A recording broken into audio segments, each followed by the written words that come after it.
Vrasja e Edmond Hykës në Elbasan, përveç se konfirmoi se personazhet të trafikut të drogës marrin licenca, pastrojnë të ardhurat në biznes, fuqizohen ekonomikisht dhe nuk preken nga shteti, zbuloi edhe mbështetjen që ai ka patur nga drejtuesi aktual i policisë së drejtësisë. Në raportet e mëparshme të SHISH, Antimafia, Agjencisë Mbikëqyrjes Policore dhe shërbimeve të tjera të sigurisë, rezulton se në Elbasan viktima Edmond Hyka është trajtuar si i përkdhelur dhe i mbrojtur i drejtorit të përgjithshëm të policisë, Ilir Proda. Lidhja e tyre filloi në fund të vitit 2021, vetëm një muaj pasi Ilir Proda u emërua zëvendës drejtori i hetimit të krimeve në drejtorinë e policisë së qarkut Elbasan.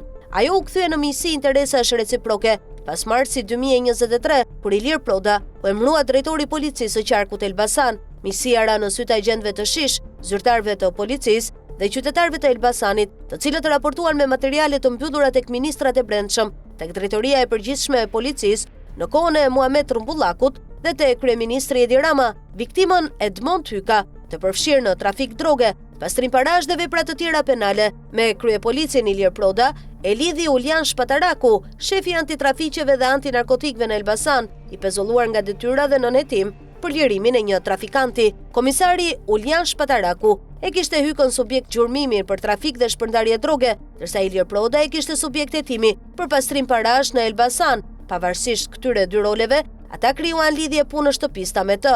Edmond Hyka ishte pronari i Hollywood Lounge Bar, pikës së karburantit Xhaxhi Oil, shërbimeve të shitjes dhe qirasë makinave, si edhe firmës El Taxi. Këto biznese nuk u kontrolluan asnjëherë nga policia e Elbasanit në periudhën kur drejtohej nga Ilir Proda, megjithëse ai merrte informacione të shumta për aktivitetet e tyre. Ndoshta lidhja e tyre është forcuar nga fakti se Edmond Hyka kishte biznes për shitje dhe dhënie makinash me qira në Elbasan, ndërsa edhe Ilir Proda kishte të njëjtin lloj biznesi në Tiranë, në ortakëri me trafikantin Ylli Cara. Emërimi i Ilir Prodës në krye të policisë është shoqëruar me akuza për rekomandim dhe këmbgulje te kryeministri Edi Rama nga grupe të trafikut të drogës, shpërndarjes, kontrabandës dhe pastrimit të parave. Populli thotë se ku ka zë nuk është pa gjë. Me indicie dhe denoncime të shumta për lidhjet e Ilir Prodës me grupet kriminale, SPAK i ka sekuestruar telefonin dhe po heton për dekonspirim të aksioneve policore në kohën kur ai drejtonte policinë e Elbasanit. Ndoshta në telefonin e Ilir Prodës, SPAK ka gjetur edhe bisedat me biznesmenin e vrarë Edmond Hyka.